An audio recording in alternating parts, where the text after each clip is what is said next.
नमस्ते दोस्तों, रोआ सभी के बहुत बहुत स्वागत बा हमनी के आज के वीडियो में। आज हमनी के बहुत सुंदर एगो हल्दी के गीत गाए वाला बानी जा। तो रोआ लोग वीडियो में हमनी चल बनल रही और आगे के गीत सुने लो। गीत बहुत अच्छा बा। अगर रोआ लोग के अच्छा लगी तो लाइक से सब्सक्राइब कर लो और जल्दी से जल्दी हमनी के 300 सब्सक्राइबर पूरा होए वाला बा। तो जल्दी हमनी के साथ हेल्प कर।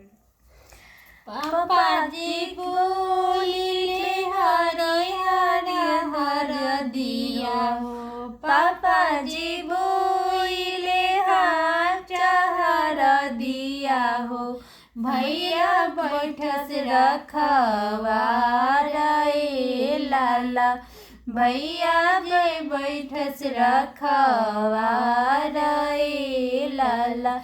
पापा जी आगे जाके मामी जी रे खेली, पापा के आगे जाके मामी नी रे खेली।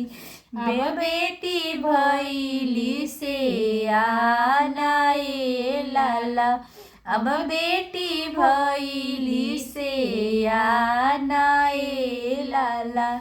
हरिहर हसवा के मारो छवाई दियो, हरिहर बसवा के मारो छवाई है। खरही के लड़ी नया जोतए लाला, खरही के करी नया लोतए लाला। उही मारो बैठेली बेटी हो सुंदर बेटी, उही मारो बैठेली बेटी हो सुंदर बेटी।